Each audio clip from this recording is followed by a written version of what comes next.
नमस्कार, मैं शिवानी बालिका आदर्श विद्या मंदिर केशव परिसर उच्च माध्यमिक की छात्रा हूं। आज मैं आप सभी के समक्ष भारत के विकास में नारी की भूमिका को बताना चाहती हूं कि जीवन की कला को अपने हाथों से साकार कर नारी ने सभ्यता और संस्कृति का रूप निखारा है।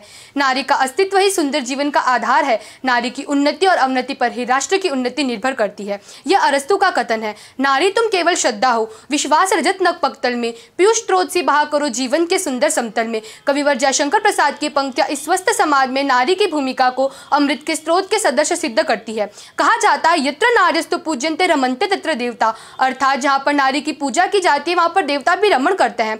हमारे देश में नारी अपने जन्म से लेकर मृत्यु तक अनेकों किरदार निभाती है। आज वही नारी देश की एक महान नागरिक होने का कर्तव्य भी बखूबी निभा रही है। यदि हम नारी की वर्तमान स्थिति की तुलना पौराणिक स्थिति से करें तो स्पष्ट दिखता है कि नारी के हालात में काफी सुधार हुआ है। आज नारी नौकरी करने लगी है, घर खर्चों में सहयोग देने लगी है। कई कई स्थानों पर तो स्त्रियां पुरुषों से आगे निकल चुकी है। दिन प्रतिदिन महिला ऐसे बड़े कीर्तिमान खड़े कर रही है जिस पर न सिर्फ उनके परिवार को बल्कि पूरे समाज को, पूरे देश को उन पर गर्व महसूस हो रहा है। महादेवी वर्मा का कथन है कि नारी तुम केवल नारी नहीं हो, नारी तुम केवल नारी नहीं हो, तुम तो काव्य और प्रेम की प्रतिमूर्ति हो। पुरुष विजय का भूखा होता है और नारी समर्पण की। वास्तव में भारतीय नारी तुम तो पृथ्वी की कल्पलता के समान हो। इसीलिए नारी निंदा का निषेध करते हुए किसी ने उचित ही कहा है कि नारी निंदा मत करो, नारी निंदा मत करो, नारी नर की खान, नारी से नर होता है ध्रुव प्रहलाद समान। पहले भारत सरकार ने नारी के उत्थान में अपना अमूल्य योगदान दिया, जिससे नारी आत्मनिर्भर और सशक्त बन गई। आज वही नारी भारत के उत्थान में अपना योगदान दे रही है। ये कितने गर्व की बात है।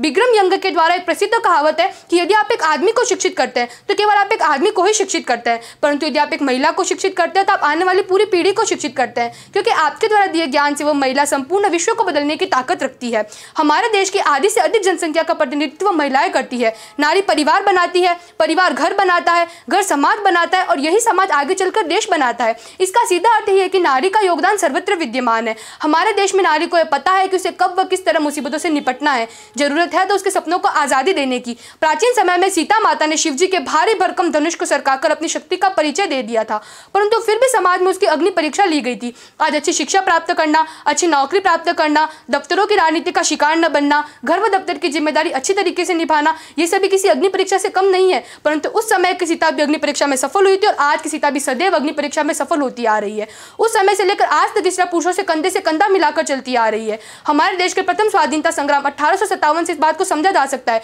उस समय की महान नारी लक्ष्मीबाई, जिसे हम झांसी की रानी के नाम से जानते हैं, वह अकेली नारी युद्ध में कितने अंग्रेजों पर भारी पड़ गई। उसने कितने अंग्रेजों को मौत के घाट उतार दिया और जिसकी छवि आज भी हम सभी के मन में युद्ध वीरांगना के रूप में विद्यमान है। अवध की बेगम हजरत महल, वह 1857 की एक नेता तो थी ही, परंतु साथ ही साथ वह महिला थी जिसने विक्टोरिया की गद्दर के बाद जारी की गई घोषणा का प्रतिरोध विरोधी दल की तरफ से किया था। लक्ष्मीबाई हो या हजरत महल, मोतीबाई हो या अलका जी, यह सभी स्त्रियां कोई अपवाद नहीं है, बल्कि उस समय की सामान्य राजनीतिक परिस्थितियों से उनके स्वभाव झलकते हैं। विदेशी वस्तुओं के बहिष्कार से लेकर सिविल नाफरमानी तक के सभी कार्यक्रमों में नारियों की सक्रिय भागीदारी इसका एक अमूल्य योगदान माना जा सकता है।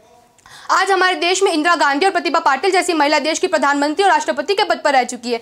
अरे हमारी देश की बेटियां तो माउंट एवरेस्ट तक पर विजय पा चुकी है और वह संपूर्ण विश्व में भारत का तिरंगा झंडा गाड़ने की क्षमता रखती है। आज हमारे देश की महिलाएं विज्ञान, तकनीक, उद्योग, व्यवसाय, शिक्षा, अंतरिक्ष, अनुसंधान सभी क्षेत्रों में आगे बढ़कर देश का नाम सर्वत्र रोशन कर रही है। आज IPS अधिकारी किरण बेदी, अंतरिक्ष यात्री कल्पना चावला, भारतीय वायुसेना के सबसे बड़े जहाज IPL 76 को उड़ाने वाली प्रथम महिला पायलट वीणा सहारण, गणतंत्र दिवस सन 2012 ईस्वी में दिल्ली के राजपथ पर होने वाली परेड में भारतीय वायुसेना का नेतृत्व करने वाली प्रथम महिला अधिकारी स्नेहा, APJ अब्दुल कलाम की विरासत को आगे बढ़ाते हुए अग्नि मिसाइल प्रोजेक्ट की डायरेक्टर KC थॉमस, भारतीय टेरिटोरियल आर्मी की प्रथम महिला अधिकारी सापर शक्ति तिग्गा, बैडमिंटन में देश का नाम आगे ले जाने वाली साइना नेहवाल, टेनिस में देश का नाम रोशन करने वाली साइना मिर्जा, बॉक्सिंग में गोल्ड मेडल लाने वाली मैरी कॉम, कुश्ती में गोल्ड मेडल लाकर देश का श्रृंगार करने वाली अरुणिमा सिन्हा, मातृभूमि के खातिर अपने पुत्र का बलिदान देने वाली पन्ना धाय, जीजाबाई, ये सभी महिला हमारे देश को नई दिशा प्रदान करती आ रही है। यदि वैदिक साहित्य में सूर्य सावित्री छाई हुई है तो ब्राह्मण और उपनिषद साहित्य में गार्गी वाचक नवी छाई हुई है। उस समय से लेकर आज तक स्त्रियां किसी न किसी क्षेत्र में हमारे देश का प्रतिनिधित्व करती जा रही है। अभी हाल ही में कोरोना के चलते बिगड़ते हालात में भी नारी ने अपनी शक्ति को संभाल कर रखा।